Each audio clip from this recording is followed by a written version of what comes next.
Welcome back to Excitable Boys, our mini-series that takes a look back at the dirty life and times of Warren Zevon. In our last episode, we discussed Warren's 1989 cyberpunk concept album, the only official release of the demos he recorded with REM under the name Hindu Love Gods, his 1991 acoustic live album, his two 90s studio releases, and the crushing commercial failure that each and every one of these projects was cursed with. Today we pick up with Warren at the dawn of the 21st century, as he bounced back after a 5-year hiatus with the release of one of his best albums, Life'll Kill Ya, in January 2000. Life'll Kill Ya was received very well by critics, and even enjoyed a level of commercial success that had evaded Warren since the mid-80s. Now, it certainly wasn't topping any charts, but it proved that Warren's career was still viable. Warren toured as a solo act to promote Life'll Kill Ya, but he soon got back to work on his next project, which would be called My Ride's Here. My Ride's Here was released in the spring of 2002, and it included a number of collaborations with various authors and writers that Warren admired, including Hunter S. Thompson. And it wasn't just some authors. Even David Letterman is here. Although an interesting project, this album would ultimately serve as a bit of a backslide, both commercially and critically. And when his label declined to pay for a touring band, Warren refused to go out on the road at all. Instead, he wanted to move on quickly to the next project. Unfortunately, whatever his original plans for that next project were, would have to change, as Warren received some horrible news on August 28, 2002. Warren Zevon was diagnosed with terminal lung cancer and was initially given just 3 months to live. His reaction to this news would say more about him as an artist than any song lyric. When faced with the brutal ticking clock of impending mortality, Zevon immediately went into, in his words, showbiz mode, and called in every favor he possibly could to put together one last album. The end result was some of the best work of his entire career. While he was working on this project, he would pay a final visit to The Late Show with David Letterman, in which he discussed the diagnosis, played a few songs, and expressed his appreciation for all the advocacy that Dave had done over the years on behalf of Warren's music. The Wind was released on August 26, 2003, a full year after his initial diagnosis. He simply refused to go quietly into the night. Instead, he partnered with Bruce Springsteen, Don Henley, Joe Walsh, Tom Petty, Emmylou Harris, Jackson Browne, and several others to put together one of the most impressive collections of music from his whole career. The Wind landed higher on the charts than almost everything he had done previously. It won him 2 Grammy Awards, and it also served as perhaps the greatest example ever of an artist saying farewell to his fans and peers. It's hard not to get choked up while listening to The Wind. Zevon has delivered beautiful yet heartbreaking lyrics his whole career, and it's no different here. But this is not a joyless affair. Warren's rockstar buddies helped him show that despite it all, he was still having fun and making the most of the time he had left. Warren spent the final months of his life putting together one of his greatest works. And that really says all you need to know about Warren's dedication to his craft. He was a songwriter, and one of the best to ever do it. Warren's been gone for 20 years now, but his music will live forever. I can only hope that this mini-series we've done over these past few months has encouraged some of you out there to explore or perhaps revisit his impressive yet largely underappreciated catalog. In any case, this episode will serve as the conclusion of our Excitable Boys mini-series, but Chris and I will return with a new songwriter retrospective at some point in the future. To anyone who's listened, I can't thank you enough. And I also need to say thank you to my reliable co-host Chris, who embraced this project with far more enthusiasm than I ever expected. Thanks, buddy. This has been a blast. So without further ado, let's take a look back at the final months of Warren's life and career. Get yourself one more big dish of beef chow mein, as over the next hour and change, my friend Chris and I will chronicle Warren's music and stories from this era. This is Excitable Boys Part 4, Warren Zevon in the 2000s.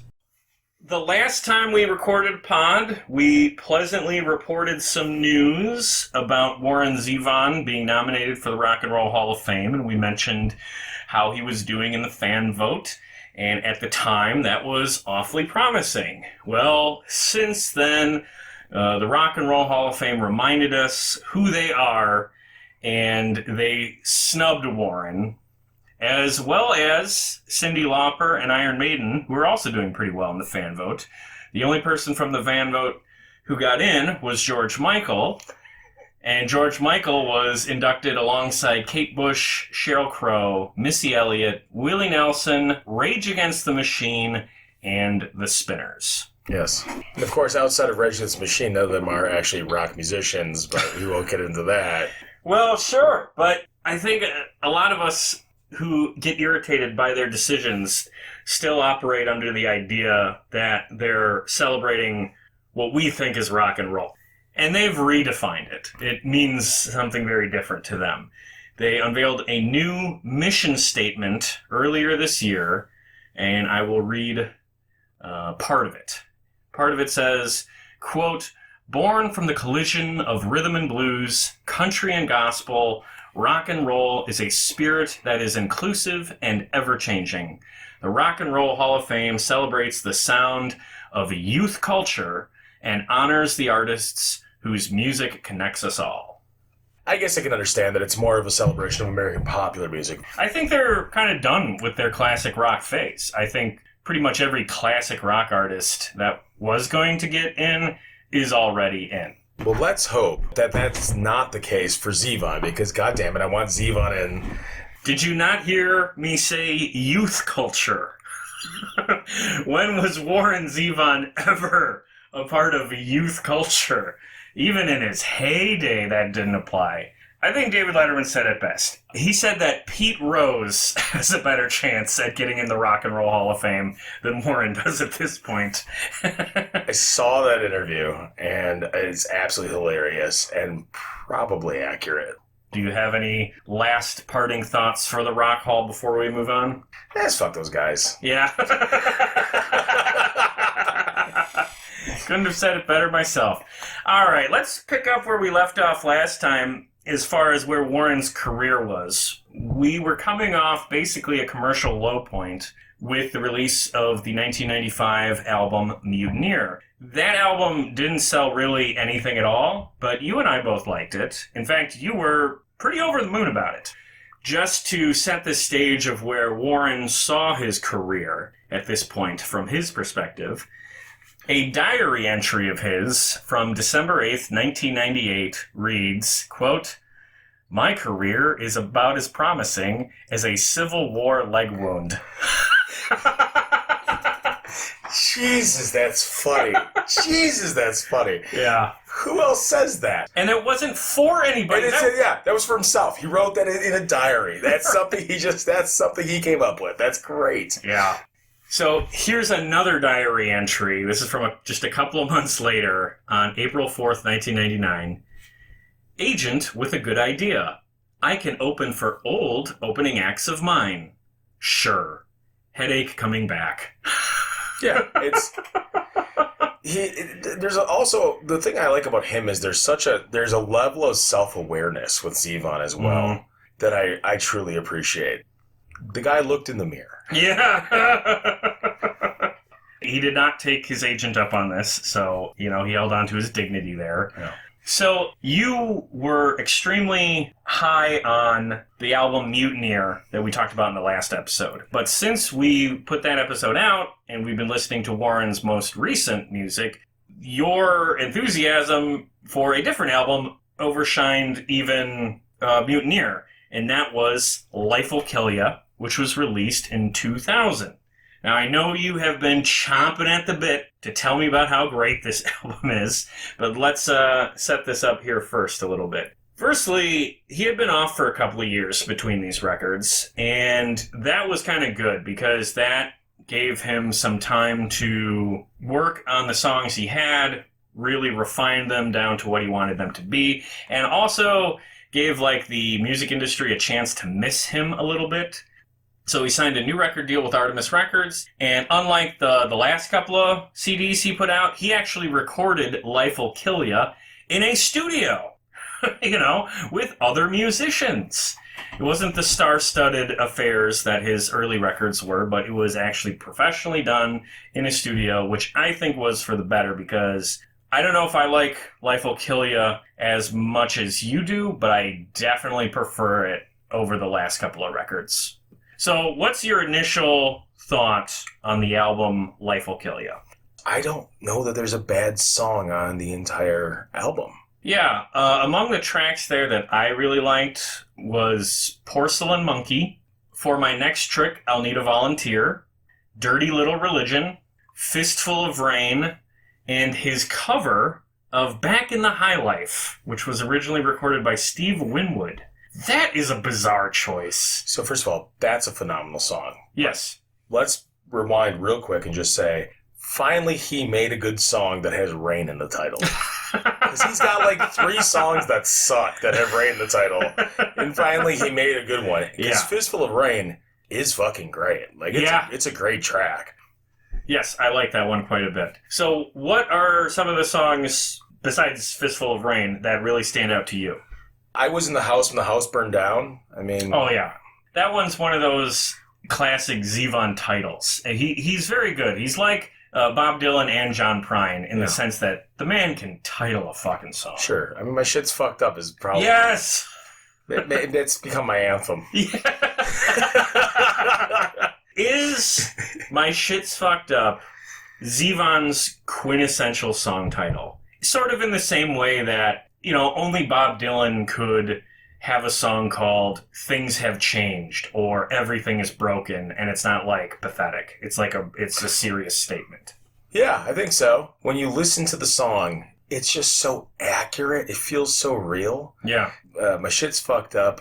Oh shit, oh well.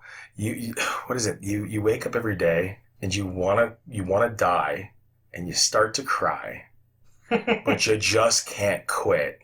Let me break it to you, son. It's that fucked up shit. Like, the song is so dirty and true and gritty and real.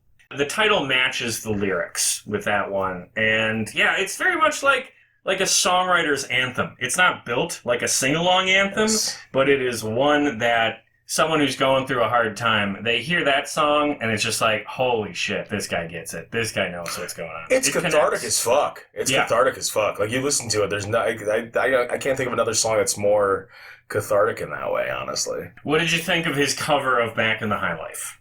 Oh, it's phenomenal. And he changes it so much from the Winwood version is very much a... It's like optimistic and uplifting. Yeah, I'm back in the high life again. His version is very much this sort of...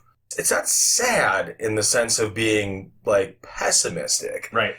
But it has a certain level of, I guess, like what we would call melancholia that's not present in the Winwood version. And I think it's absolutely gorgeous. I get the sense that the Winwood version is coming from a guy who is back in the high life. He's had his comeback. He was down in the dirt, and he's made it. And the song is a triumphant celebration. Whereas the Zevon version is a guy who has not yet had that comeback. He's still in the gutter, but he's working on it. He's on his way. He sees clearly what he has to do to get back to that good place, but he's not quite there. So it's a song more of hope and optimism instead of triumph and optimism, because he hasn't quite got to that point yet. That's my read of it. No, and that's great. And I think what's illustrative about it is the idea that through the interpretation of lyrics, you can change a song. Because you're right. The Winwood one is very positive. Mm-hmm. Whereas Zevon, when he says something to the effect of, we'll be back in the high life again, that's future tense. That's not present tense. You can take it either way. It's beautiful, I think, the way Zevon did it. I truly loved it. It's the kind of thing that, like, validates doing covers at all.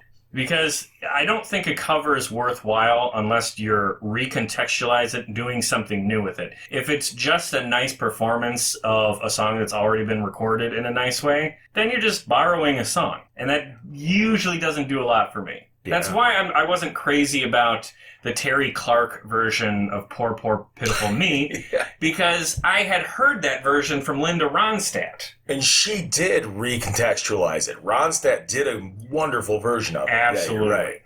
Are there any other songs that you specifically want to highlight as the stuff that really did it for you? I know you're just big on the record as a whole. Phenomenal. I mean, Don't Let Us Get Sick is beautiful.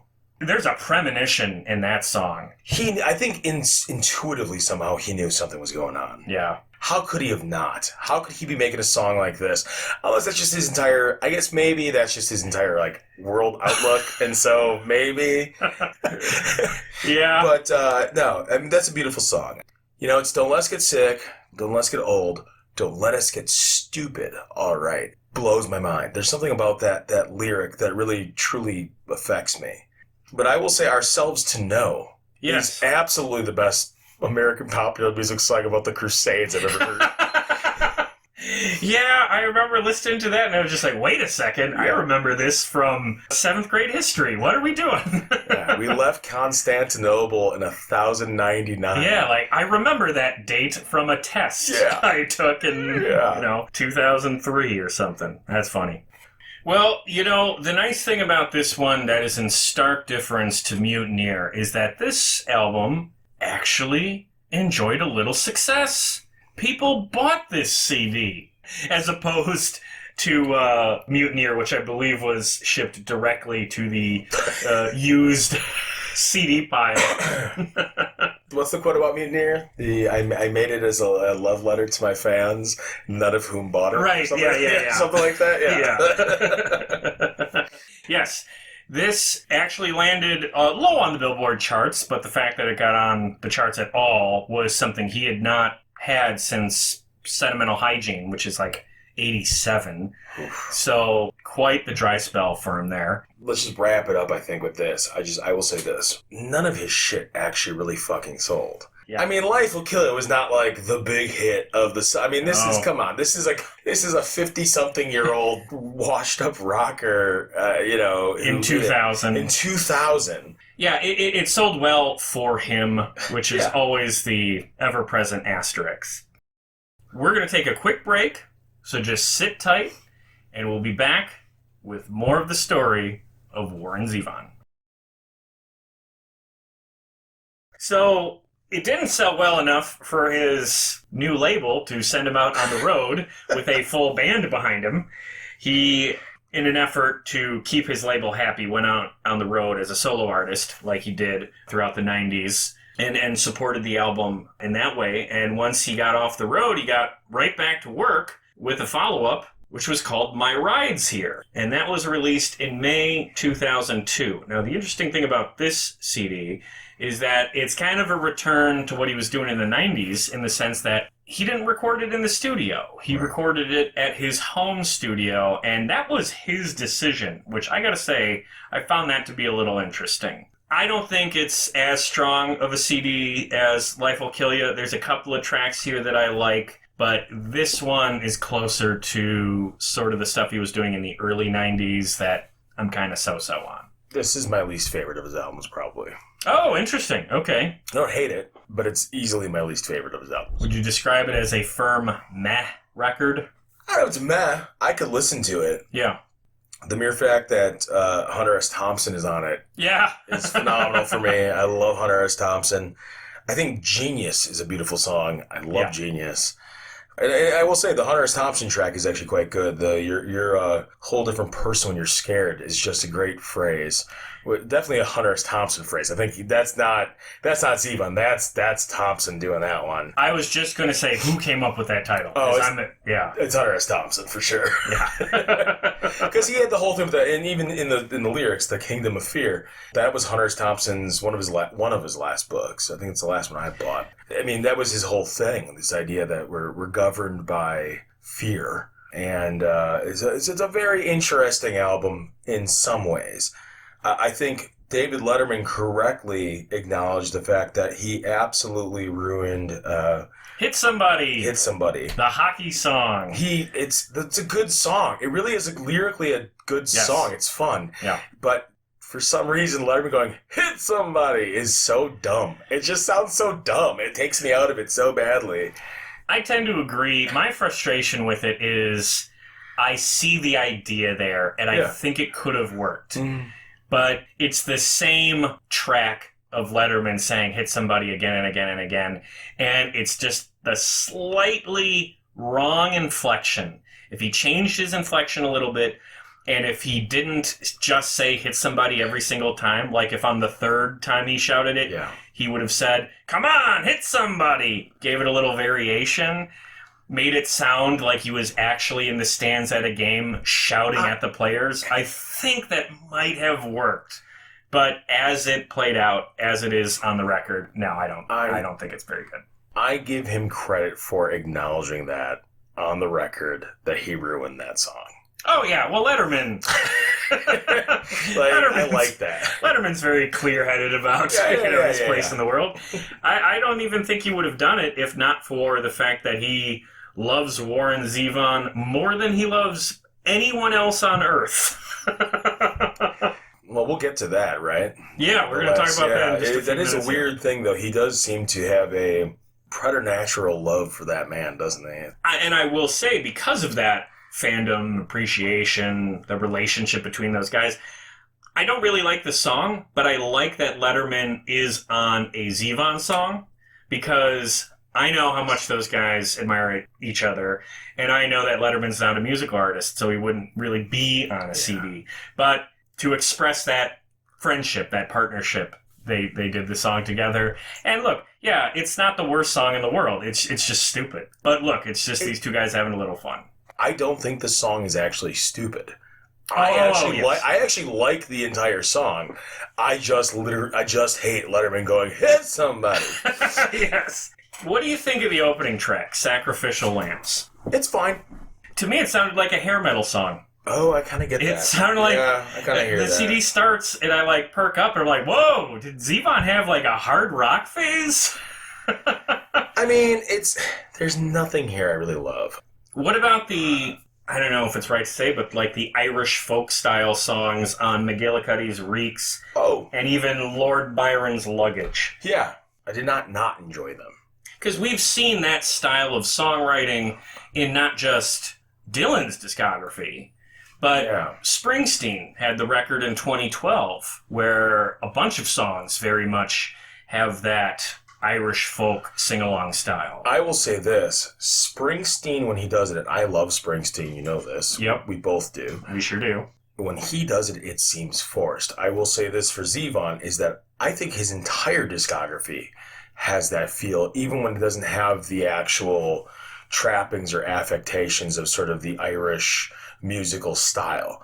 Do these songs sound out of time? Because that's why we liked When the Ships Come In from Dylan. That's why we liked that track, because it felt out of time. Did you think that was the same thing here?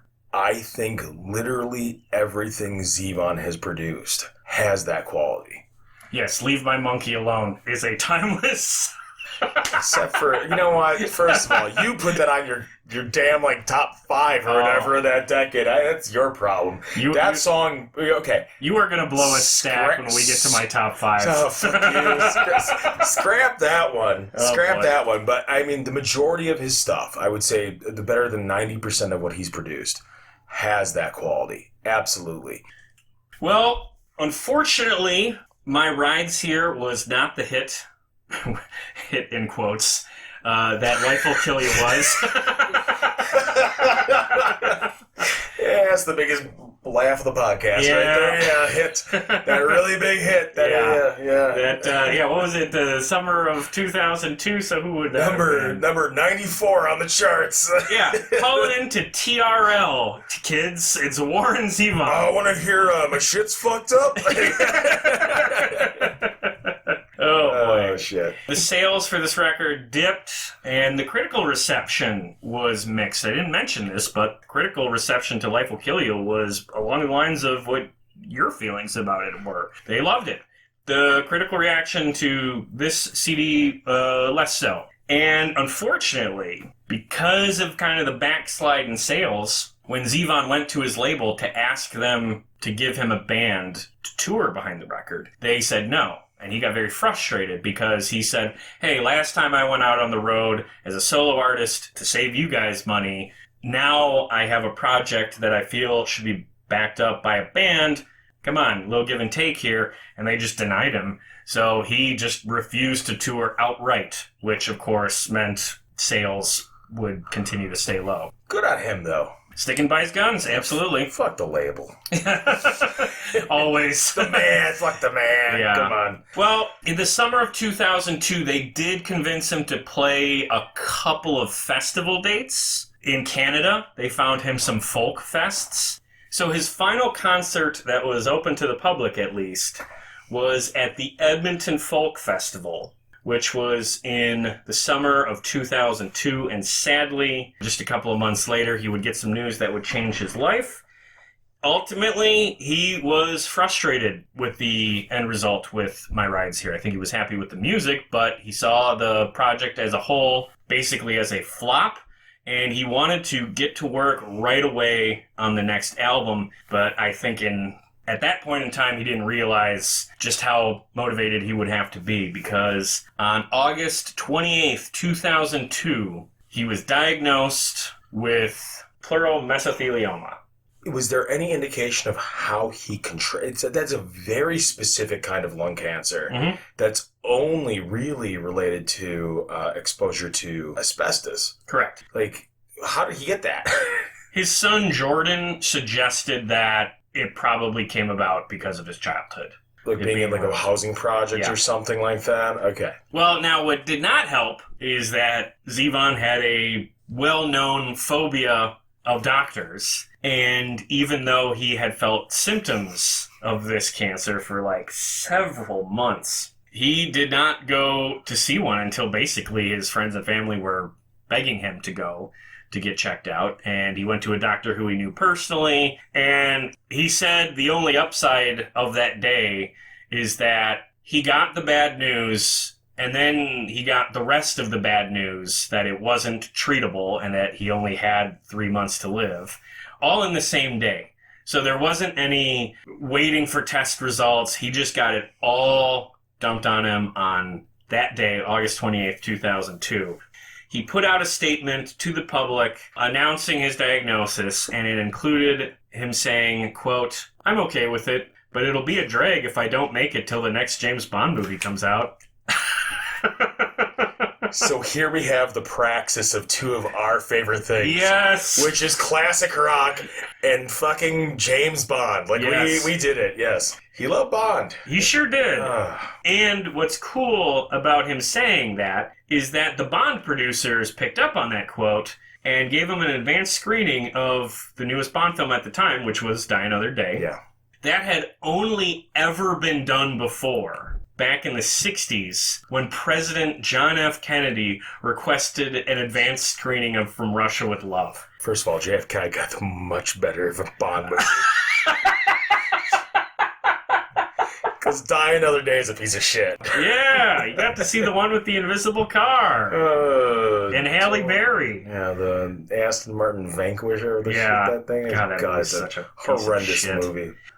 When his diagnosis was made public, all of the media and music industry people that had basically ignored him for 20 years all came out of the woodwork to do interviews with him, get back in touch with him, all this. And he was more than happy to give many of them the cold shoulder. There's a great clip in the VH1 documentary about him where his assistant says, "Hey, the New Yorker wants to do a piece on you." And he responds, "Too late." Yeah. Thumb your fucking nose at him. Like, too little, too late. Right. Here's the thing. It's not like other musicians and artists and people in the industry didn't recognize his greatness. It's just like the popular outlets ignored it. Now, one media outlet he absolutely made time for was David Letterman, and he appeared as the only guest for the full hour on the October 30th, 2002 episode of Late Show with David Letterman, in which he came out did an interview with Letterman, and then performed 3 songs. When he came out on stage, Paul Schaefer and the band played I'll Sleep When I'm Dead, which absolutely delighted him. You can see him smiling in the clip, which is great. The first thing he says was... Well, first of all, let me say that I might have made a tactical error in not going to a physician for 20 years. I see, all right. It was one of those phobias that really didn't pay off. I mean, it's hilarious. Yeah, he stays funny through the whole thing. Like, he has a very disarming sense of humor, and I think it comes back to that old idiom, like, if I don't laugh, I'll cry. Yes. The only way to deal with this. And I know it's an emotional night, but I'm surprised Letterman wasn't a little more hip to that. Letterman seems so choked up and seems to be barely getting through it on his end and doesn't quite laugh in the way that you can tell Warren wants him to laugh or is hoping he'll laugh. I don't know. You know, that's a hard position for Letterman to be in, too. And it's so interesting because Letterman even says to Zevon, That's tough. Well, it means you better get your dry cleaning done on special. Now, when I first heard about this, I think that you were in touch with Paul's assistant. You actually had a conversation with him. Yeah. And he said it was the most bizarre thing, kind of the stunning revelation of this, but yet Warren was making jokes just like that. Now, how is that possible? I'm not sure I could make jokes like that if I had that info. You think so? I know you would. Really? Yeah. and like it's just so illustrative again of Zevon. What a goddamn mensch. Yeah. So, well, one of the quotes that was really a takeaway from the interview is, he says, You're reminded to enjoy every sandwich and every minute of playing with the guys and being with the kids and everything. the phrase "enjoy every sandwich" has become one of those signature lines from him. And it's interesting that was never in one of his songs, right, but it's identified with him in the same way that like lyrics or song titles would be. And it was just a brief line in the interview. He also acknowledged Letterman by saying, You know, Dave's the best friend my music has ever had. and I think in the same way, it was really cool of him putting Letterman on a CD. It's actually, I think, more important to acknowledge Letterman to his face, in front of, his audience. The great advocacy that Letterman really did, because Warren's early career is really propped up by his musical contemporaries, but in the 80s and onward, Letterman is the guy who champions him in the later years, because Warren had burned all the old bridges. No, absolutely. And I will say the enjoy every sandwich is, I think, a beautiful sentiment. Yeah, it's very universal. Everybody knows exactly what he means by that. Yeah. After this interview, he played a couple of songs. He played Mutineer, Genius, and David Letterman's favorite song of his, or at least one of them, Roland the Headless Thompson Gunner. And this would mark his final public performance of his music. After the show, Letterman came to talk to him in his dressing room, and Warren was putting his guitar in a case and closing it up. He stood up, handed the guitar case to Letterman, said, "Here, take care of this for me." And Letterman says that he immediately started sobbing. That actually makes me want to kind of cry a little bit. I'm not going to lie to you. Yeah. I'm actually like going a little bit teary-eyed because you read the book. I didn't read it. Now you're telling me this. That's a little bit, getting a little sobby, man. Oh, yeah. That's hard, man. Well, it's not going to get any easier, because we are going to get into the final album of Warren's career. It was called The Wind. And when Zevon got his diagnosis, he knew immediately that he wanted to make one last record. That became his priority number one, like, that day. He had all his friends and family telling him, like, you could go on a vacation, you can live however you want to live. And he said, no, I want to get a record out before I die. And at the time, he thought he only had 3 months. Now, in the past, he's made records in less than 3 months before, so he thought he could do it again. And another great quote, he says to his manager, he gave very clear instructions. He said, quote, We have to go into showbiz mode. I'm giving you permission to use my illness in any way that you see fit to further my career right now. First of all, that's very funny. It's great. And secondly, it's also very clear-eyed about what show business and Hollywood is all about. How much of that do you think is a direct result of the fact that he was raised by like a low-level enforcer in the mafia? I think quite a bit. I mean, I think he didn't have any illusions. Yeah. And I think his whole career, you know, he saw how cynical Hollywood was. I think he saw all these people coming out of the woodwork to get back in touch with him. And I think he probably thought, oh, you want to exploit the fact that your readers are interested in the fact that I only got a couple of months? Well, I'm going to exploit that fact too, and I'm going to do that by picking who among you can actually help me instead of, say, the New Yorker. Right. And the end result was one of his best records. His focus was sharp. His usual collaborators, songwriting partners, and musicians that usually played with him, they all brought their A game. And he finally had this return to form where his rockstar buddies showed up again. So this album is kind of a throwback to that era when his album was full of a who's who of the music industry. So I'm just going to go through a couple of the people that showed up for him, and then we'll talk about some of the songs here.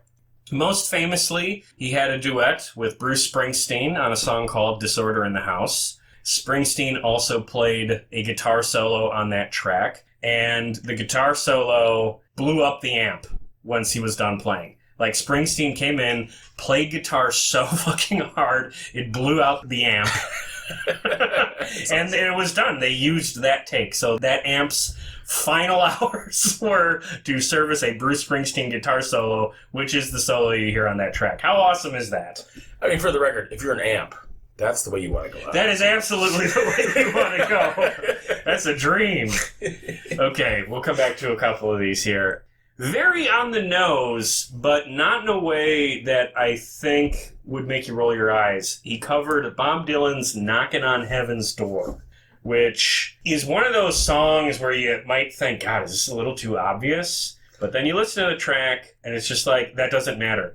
It is so heartfelt and so heartbreaking that I think it's definitely more gut-wrenching than the original. I don't know if I'd say it's better. I don't like to get into that what's better all the time, but it's more emotional. It delivers more of a punch, I think, than Bob's original. Certainly more than Eric Clapton or Guns N' Roses.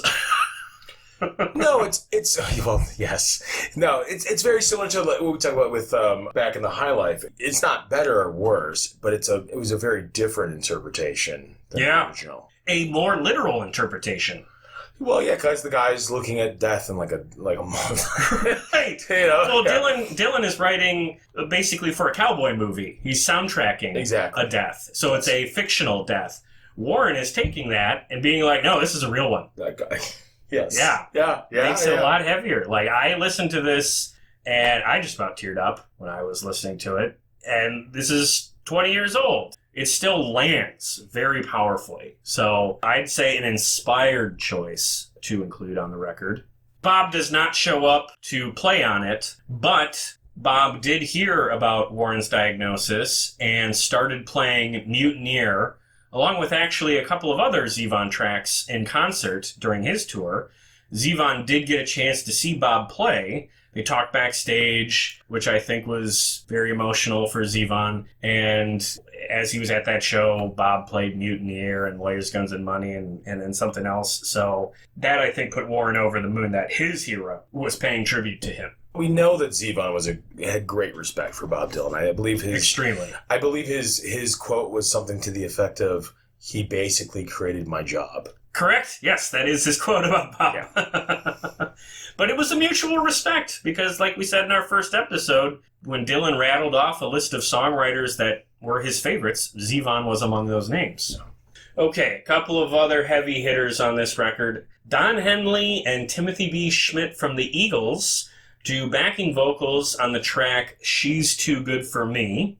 Tom Petty and Mike Campbell from the Heartbreakers show up to play guitar and record vocals for the party song on the album called The Rest of the Night. Emmylou Harris was not able to attend the sessions, but she did send in a vocal track to be used on the song Please Stay, and that was done at Warren's request. He didn't want anyone else to sing that part. He wanted Emmylou specifically, so she was able to do that for him. And honestly, my favorite appearance on the record, Joe Walsh, also from the Eagles, shows up and delivers a just classic Joe Walsh guitar solo on the track Rub Me Raw. First of all, Walsh goes on anything. I'm here for it. Yeah, absolutely. I love the shit out of Joe Walsh, man. I know you do too. I know you really do. I love Joe Walsh. Yes. And the story from him on that song is he only recorded the guitar solo, I think, twice. And he said to Warren and the other guys in the studio, I can do it differently, but I can't do it better than what he had just recorded. And they were like, oh, yeah, okay, then we'll use this one. And that's kind of a Joe Walsh signature line. That's like one of the best quotes I've ever heard. That's fantastic. I can do it different, but I can't do it better. Yes. I said that to a girl a few nights ago. Right. It fits.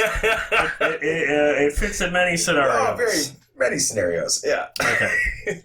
Well, okay. Before we get to perhaps the most important song on the record, were any of these that I've mentioned among your favorites? I mean, this is another one where I don't think there are any weak tracks on this at all. Yeah. But what were the tracks that really stood out for you? I love Dirty Life and Times. Yeah, I think it's a fantastic song. Yeah, the opener is great. To your point, Knocking on Heaven's Door is great. I will say, for Dirty Life and Times, there are some lyrics in there where some days I feel like my shadow's casting me. Yeah, that track to me felt like the most on-brand Zevon song. That one felt like this should have been back on Excitable Boy. Yes. You know what I mean?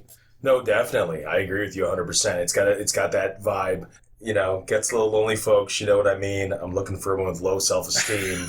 Is problematic. It's problematic. Yeah, but sure. You got to leave this in because, like, here's the thing. Yeah. Zevon was problematic. Yeah, absolutely. So, problematic or not, it's fucking funny. Oh, it's very funny. Yeah. And you know here's the thing. You know exactly what he means. Yes. We all know exactly what he means when he says that. It's a cool song. So there's a lot of great tracks on this album, but I think the agreed upon standout is the album closer, Keep Me in Your Heart. That is the closing track on the record, and it is very much his farewell, not just to his immediate family and friends, but to his fans, to everybody. It's a goodbye song, and it's one of the most gut-wrenching, beautiful tracks I've ever heard. This is another song that, if you're really listening to it, you should probably be tearing up, because I can't think of many songs that are more emotionally gripping when you know what state he was in when he was recording it. Especially because he wasn't recording it with the sessions for all of these other songs. You know, I'm kind of skipping over some of this stuff, but most of these sessions with the celebrities and the rock stars, these were all at like Billy Bob Thornton's house, and they were partying, and it was in the immediate aftermath of his diagnosis.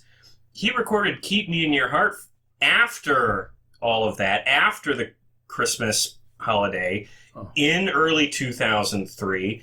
His buddies were on his case to finish the song because they knew how critical it was for the record, but his health was declining. So he recorded this track at home.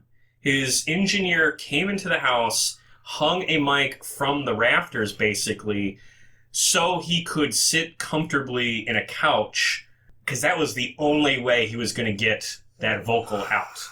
And he did it in 3 takes, and that was all they needed. Thank God that they got that on record, because that track, more than anything else, is what makes this among his best work, at least as far as I'm concerned. I think that's one of his best songs ever. Now, the recording for Keep Me in Your Heart reminds me, have you heard the story of Freddie Mercury recording the last Queen record? No. One of the songs on that record was called The Show Must Go On. And he was very much in his final months. And he was with the band.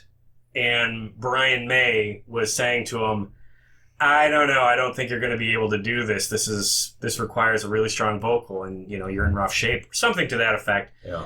And Freddie Mercury defiantly took a shot of vodka, said, "Oh, I'll get it done, darling," and nailed the vocal in like one try. And it is a fucking belter of a track. And it's one of those things where it's just like, that was a last gasp of strength, and it's fucking epic. And in the same way that it fits for the sort of bombast that Queen is known for, that Mercury has this one last grand song that very fits in Queen's catalog. To me, Keep Me in Your Heart is that one last blast of emotional power that Zevon had through his whole discography, and it's like he's summoning his final musical energy to get that on the record. And I think that really adds to the legend that is Warren Zevon. Agree. Side note. Yep. I want my last words to now be, "Oh, I'll get it done, darling." Because that is phenomenal. Yeah. It has nothing to do with Warren Zevon. That's Freddie Mercury. But that is fucking phenomenal. Oh, yeah. It's something like that, but I know darling is in the quote. Oh, I love it. I love everything about that. Absolutely. One interesting thing about this timeline that I don't know that it matters to the grand scheme of things, but as Warren was wrapping up these recording sessions, Johnny Cash was about to go into the studio for what would be his final recording sessions, and those guys would pass away within a week of each other. So kind of an odd little parallel between, definitely on a different scale, but two icons of American music leaving this earth and ending their music career kind of right at the same time. And I didn't realize that, I guess. Obviously, again, you read the book, and I do no research or any sort of... despite being an English major, I don't read. Yeah. I didn't... I almost wonder, did Cash dying when he did affect the cultural impact of Zevon dying? I think so, because I actually remember Johnny Cash dying. I was in high school, and even though I didn't know like a ton of his music... Yeah. I remember being like, "Oh man, that sucks." And I can tell you for sure, I had no idea that the guy who wrote Werewolves of London died that same week. Yeah. Yeah, that's a shame. All right, so real quick, just to wrap up, we're very lucky that the album did get completed because it almost didn't.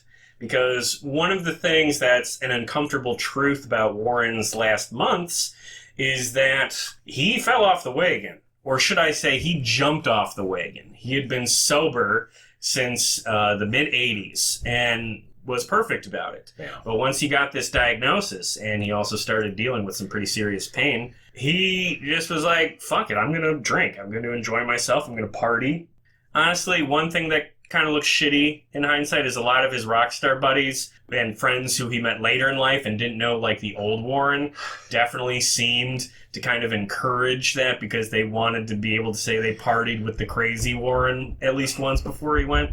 That shit's a little gross. I don't know how I feel about Billy Bob Thornton and all this because he seemed to facilitate some of that.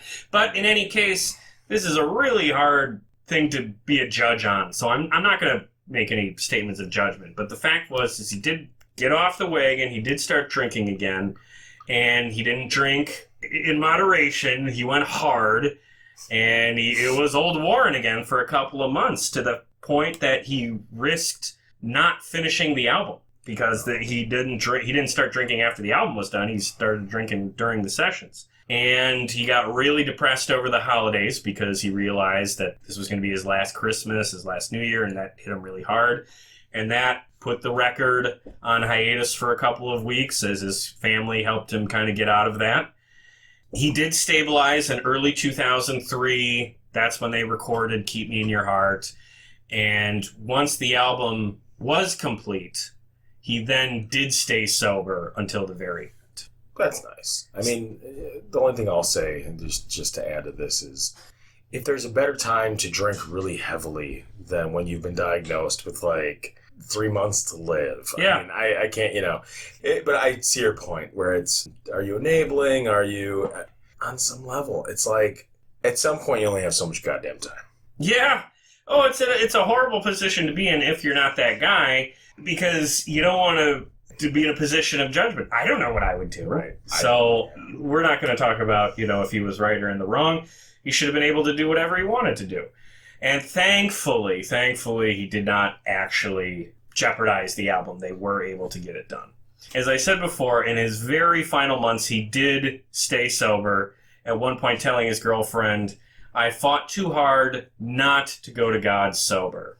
Because in his last months, in his last years actually, he had found some semblance of religion, and his sobriety of the later half of his life, I think, was a point of pride for him. Once he had stabilized after the holidays, he wanted to remain clean.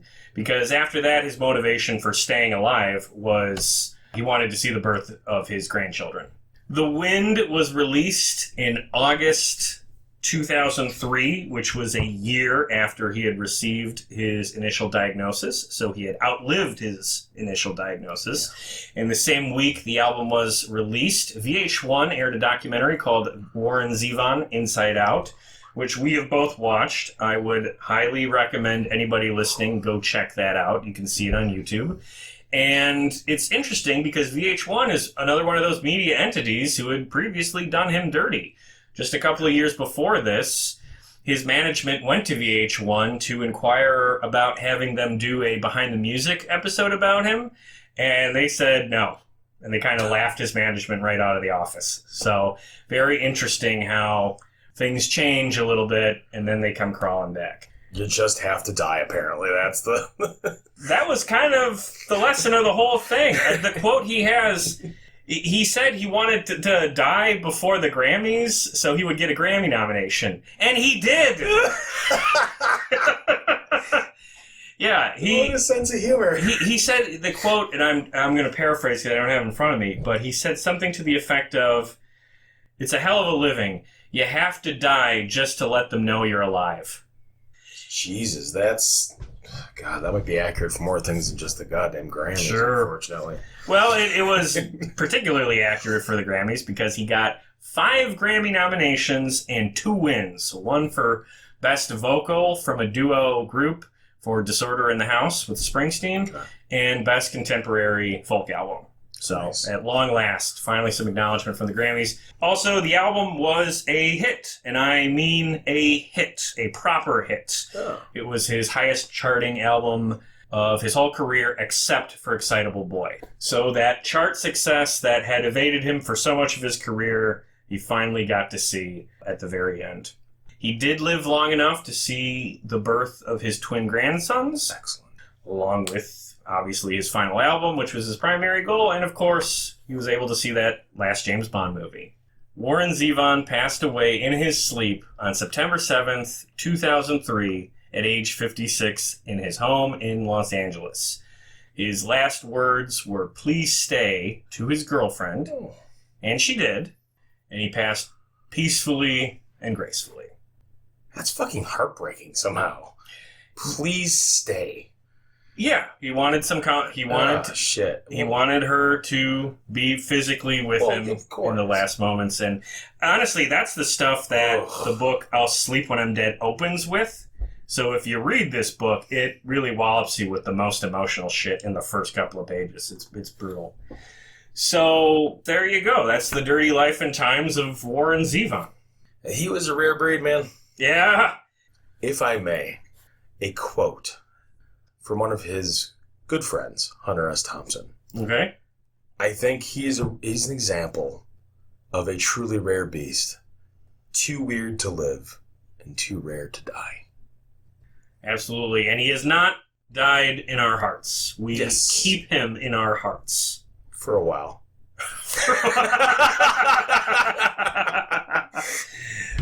He'd like that. Yes, he would. He would like that. Yes, he would. Go ahead. Yes, he would. And also, for a brief while, let's talk about some of the covers that came out in the 2000s. See some of the other versions of his songs and see what our reactions to them are. When he was given the initial diagnosis, Jackson Browne suggested, instead of doing his own album, that they should just have a tribute album put together. And Zevon's response was something to the effect of, "Tell Jackson to make a fucking tribute album for me after I'm dead." Which is The best. So perfect. So perfect. And so on brand. And he did. Jackson did, you know? Good on him. Because Jackson and Warren were friends, but they had a tumultuous friendship. He stuck with him, though, at the end. That's Absolutely. the beautiful thing about it, yeah. Absolutely. He did. The tribute album was called Enjoy Every Sandwich, The Songs of Warren Zevon. That was released in 2004. There is a number of standout tracks. I'm just going to go through a few, and you can tell me which ones stood out to you. Don Henley opens the record with a cover of Searching for a Heart. Did not love it. Did not love it.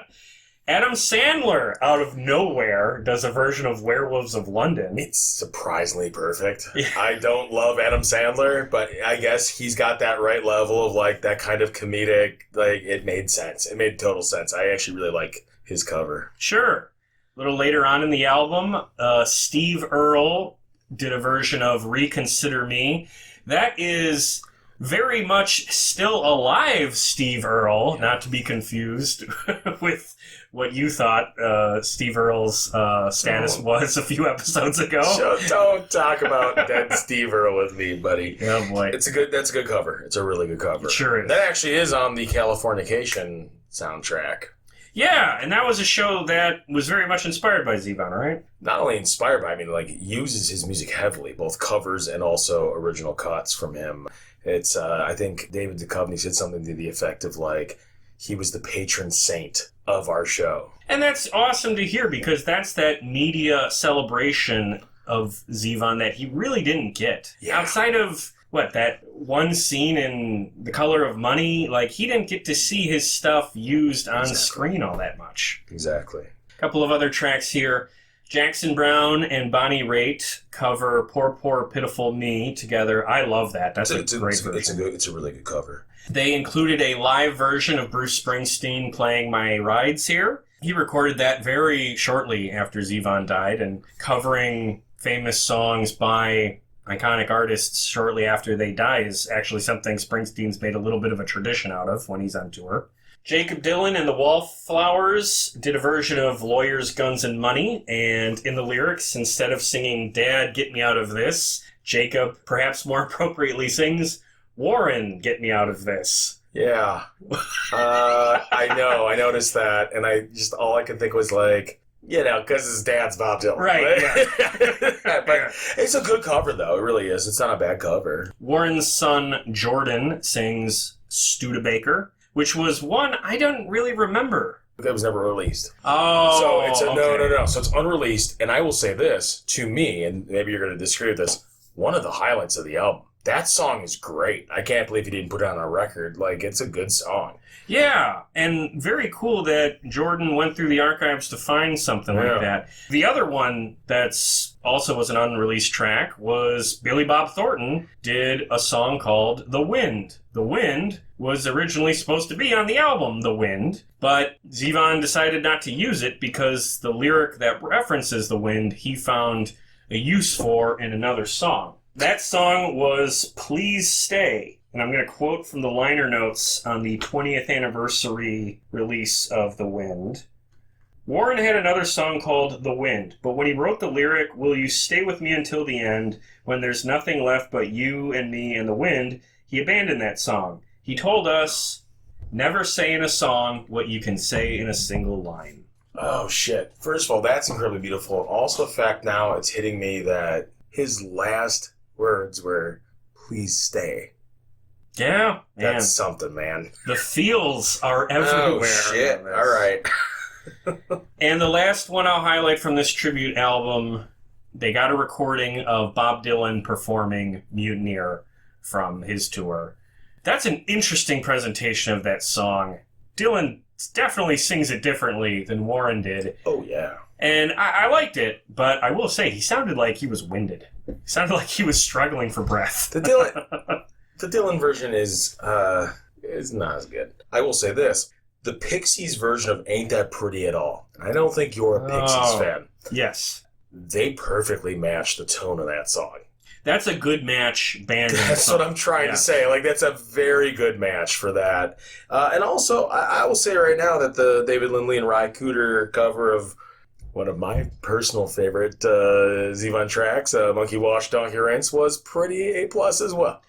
Yeah, so this Enjoy Every Sandwich tribute album, I gotta say, this fits in with Warren's discography. If you like the other records in Warren's catalog, you should check this one out too. Yep. Sadly, none of these was a big radio hit, but we can talk about one song that was, because there is a track that was released in 2008 that included some work from Zevon that charted and sold more than anything in his entire career. And that, of course, was a track called All Summer Long by an artist named Kid Rock. Who's that? Yeah, Kid Rock sampled the piano intro of Werewolves of London for his stupid fucking All Summer Long song, which is also a tribute to Sweet Home Alabama. I don't know. I love Werewolves of London and I love Sweet Home Alabama, and I can't tell you how much I fucking hate this song All Summer Long. So, in addition to hating that song, I'll make this very clear. I have a level of just primordial hatred for Kid Rock. Yeah. That is, it goes down to a part of me that's not even it's like lizard brain. Yeah. I hate that motherfucker. That's all. Yeah, no, that's all that needs to be said. I mean, I guess his music and him. To speak to that hate, I mean, I guess it's only appropriate that he would bastardize, a piece from one of our favorite guys. And also succeed with that bastardization way more than the guy we love, because Warren never hit the same levels that Kid Rock did with that song. That was from the album called Rock and Roll Jesus, just to really layer this on here. Good Lord, even the name of the damn album. Is that the album name? Yeah. Rock and Roll Jesus. Yeah. Is he the Rock and Roll Jesus? You know, I think you have to listen to it all the way through to find out. Well, I'm never going to do that. Yeah. All right, let's talk about some songs we actually like before we get out of here real quick. What are your top 5 favorite songs of Warren Zevon from the 2000s? Oh, from the 2000s? Yeah. Do you want me to go first with those? You go first with that, yes. So I'm going to go first with that. My top 5 favorite 2000s Warren Zevon songs from the 3 albums we talked about today. Porcelain Monkey, Sacrificial Lambs, McGillicuddy's Reeks, Disorder in the House, and Keep Me in Your Heart. Wow. I don't think we're going to have any overlap at all for the 2000s. Well, I think you really love Life Will Kill Ya, and I really love The Wind. So there's a sort of a seesaw thing going on there. No, definitely. I think so. For me, it's probably Ourselves to Know. Yep. My shit's fucked up. Definitely. I Was in the House When the House Burnt Down is fantastic. Genius probably would be on the list, actually. I do really like Genius. And I think probably Dirty Life and Times after that. A good list for sure. Now let's see, can we go one bigger? Let's zoom out all the way. So for Zevon's whole career, can you pick 5 songs in no particular order that are a cut above the rest? What are the elite tier top 5 Warren Zevon songs for you? So it's definitely Indifference of Heaven, Monkey Wash, Donkey Rinse. Every time I say it, I laugh. Ourselves to Know. Werewolves of London is an absolute rager. It should always be on every list. Yeah. And then Stand in the Fire. Oh, okay. Okay, from the live album. I dig it. Okay, mine, I think, are perhaps a little more conventional, but I'm going to agree with you on Werewolves of London. It's definitely on the list. Lawyers, Guns, and Money, that was always going to be on the list for me. Sentimental Hygiene and Splendid Isolation, both from the late 80s. And my 5th one, I'm going to go with Keep Me in Your Heart, which narrowly beats out Poor, Poor, Pitiful Me and Leave My Monkey Alone. If you would put Leave My Monkey Alone on your best Zevon song list, I don't know if you'd make it out of here, buddy. Yeah. I don't even know. I'd have to hail a lift and just deny. Yeah. I was tempted to just to see that reaction. Christ. But no. And that's going to be it. Anything else to say about our man, Mr. Rock and Roll, Warren Zevon? This is somebody who needs to be examined. they're teaching courses on fucking Dylan and Springsteen in schools. Yeah. They should be teaching courses on Zevon as well. I think so. I think it's stunning that he hasn't been acknowledged more, not just by the Rock and Roll Hall of Fame, but just culture at large. I'm actually a little more annoyed that the Songwriters Hall of Fame haven't put him in. Yeah. That seems more offensive to me than Rock Hall. But in any case, we've talked about Warren Zevon across 4 episodes now. This is going to serve as our finale of our examination of his discography as far as the podcast goes, but we are going to do more Zevon coverage in the near future. We are going to do a live stream. We're going to do a live stream for the first time with just you and me. We're going to rank the Zevon albums from worst to best. I'm not sure when we'll do that, but once we have a date picked out, we'll post that on social media, so be sure to follow us there. And we're also going to start seeking out guests to have on, perhaps people from Zevon's personal life, perhaps authors who've written about him, perhaps fellow fans. We're going to find some people who are going to join us for conversations that are Zevon-centric. Not sure what that's going to look like yet, but that will be coming up later this year.